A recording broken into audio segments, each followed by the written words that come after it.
Ce matin, ces agents communaux viennent vérifier le compteur d'eau de ce centre de loisirs. Au niveau consommation, on est bon et il ne tourne pas.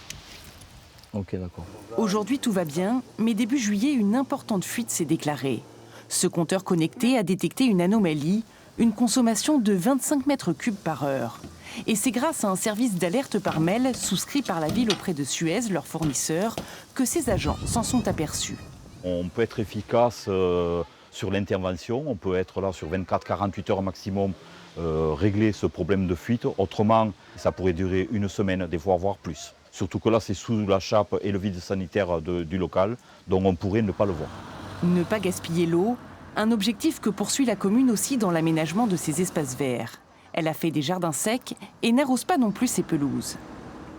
L'herbe est sèche l'été, reverdit avec les pluies à l'automne et au printemps, ce qui nous permet d'une part d'économiser de l'eau, d'économiser aussi du temps, des services, car la maintenance des réseaux d'arrosage était importante. On avait souvent des fuites, donc on a résolu plusieurs problèmes.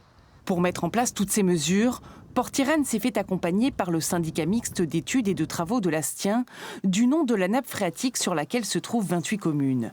Le syndicat a créé un label « Ville économe en eau » que Portirenne se voit attribuer depuis 2013. On voit que la commune de Portirenne a baissé sa consommation communale de 30% depuis 2018. Donc dans consommation communale, on comprend la consommation des bâtiments publics et aussi donc, sur ces espaces verts.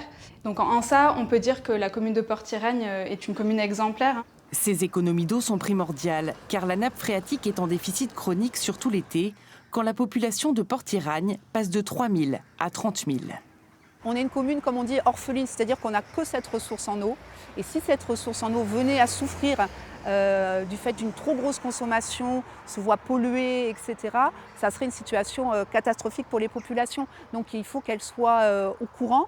Et donc par ce label, ça nous permet de communiquer. Aux abords des plages, les douches ont été remplacées il y a 2 ans par des rince-pieds.